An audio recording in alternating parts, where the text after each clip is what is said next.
and their subjective well-being.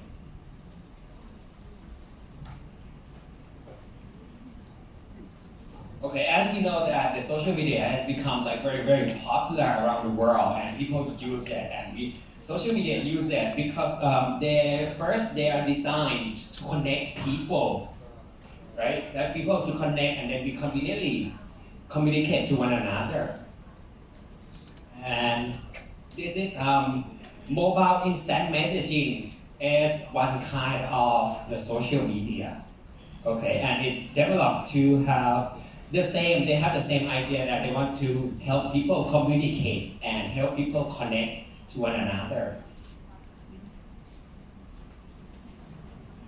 And for mobile instant messaging, they have common features like social media.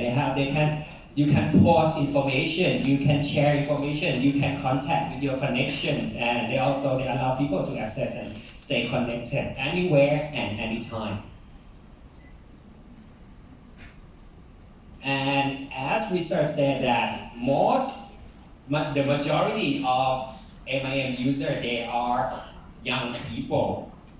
And however, if you see from United Nations 2007, so they said that we are experiencing the aging phenomena, right? Like old people, the number of older people, they outweigh the young people And in Thailand, as the statistics say, the number of the older people are expected to exceed, to be double by 2035.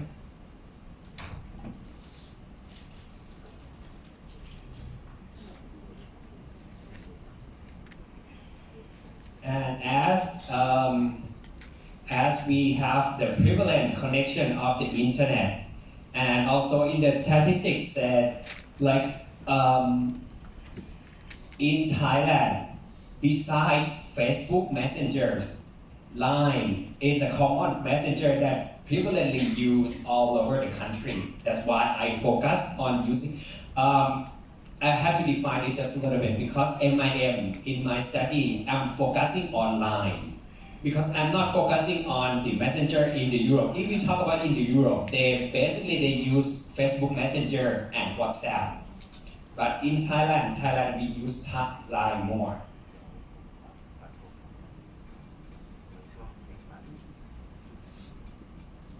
And as you know all the features, Line, they operate on the mobile devices. And they also you can call for free, you can send messages, you can send photos, you can do many things. And this is why that we suppose that when you're using Line, you have more opportunity to receive social support, and in turn they can help you facilitate your subjective well-being.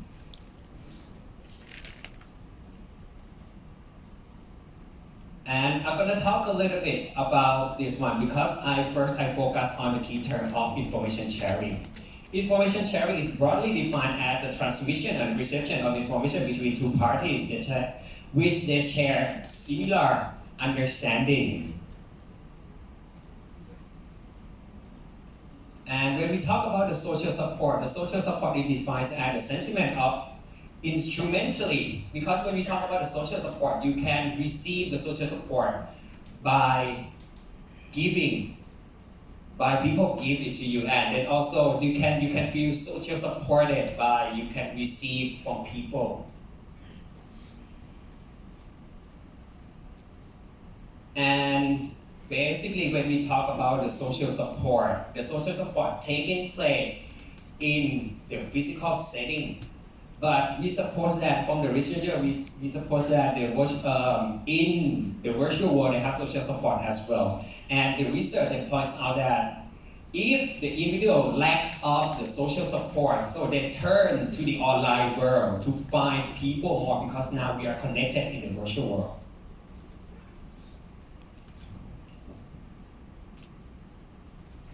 And And previous research they said that when we receive social support, the social support can influence many factors. Like for example, they can talk about you can go and find more friends, and they can affect you when you receive social support. So you can use more, and also you can feel better when you receive social support from the online community.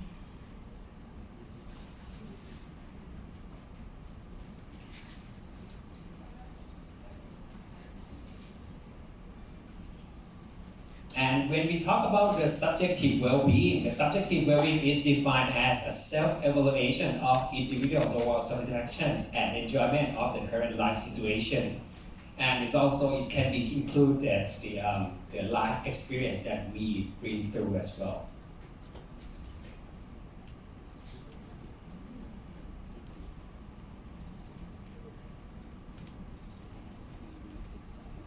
And as we can see a little bit of why I focus on this older adult, because the older adult, when the age advances, so we have experienced many things like the both physical and psychological declines, and also there's a change of the things. So that's why if we incorporate these kind of technology all together, it's going to help to improve the life quality.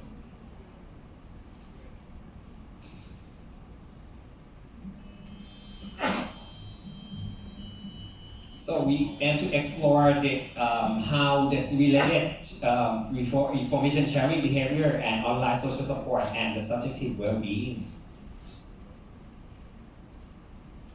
So this is my hypothesis that I hypothesize that information sharing behavior is influence the social support perception, and also the information sharing behavior is positively correlated with the subjective well-being. Okay, we use the questionnaire to assess the subjective well-being, information sharing, and social support. But we use the questionnaire from all the validated from the previous studies. And we conducted the confirmatory factor analysis, and all the questionnaire by using the conduct alpha and the internal consistency, it's at the higher than 0.7, so they are acceptable. And we recruited like people by cutting off age at 50 and above. So the total of 119 that participated in our study. And this is the result. Then you see the correlation between that. So they are all significant, but the high effect is a little bit quite low because it's 0.26 for both. Okay, so let's come to my interpretation. Okay, my impression, the first one is we see the correlation between information sharing and social support. So it means that when the user increase the intensity of the sharing performance, so they feel more supported.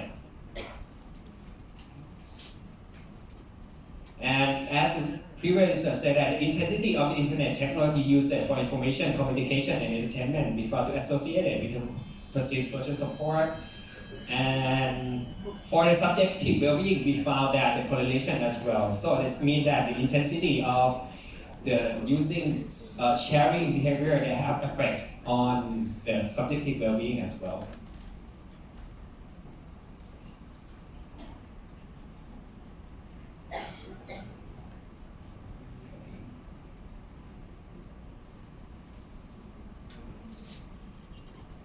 So the implication for me is like, because it's kind of different from things, because basically when you receive something from people, so you feel supported. But from my intervention here, we found that because when we talk about information sharing, so people share, people do act out. And in my study, they act out and then they feel supported. So it's kind of on the different direction. different direction from the normal, the normal way that when people receive or perceive support. And the social support can serve as the basic need of people, and then they can generate the happiness.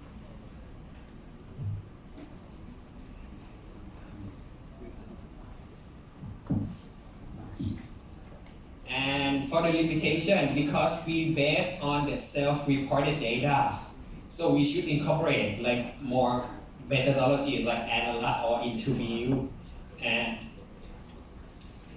also we should consider the demographic data and gender as well, because we didn't consider that in the study. And I hope it explains just a little bit of that. If you have any questions, so just let me know and I can explain more. Thank you very much. Very interesting topic, and then in real life, real practice. But any quick questions or this question? Do you compare the social support with the happiness score? I don't compare with the social support and happiness. We use we hypothesize that the information sharing as a base to affect how they perceive the social support, and the information sharing affect how they assess themselves, how the happiness of that. I don't compare between the social support and the subjective well-being.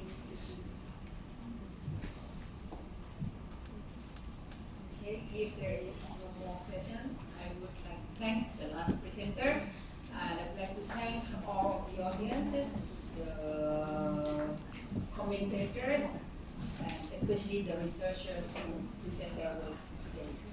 Thank you for all.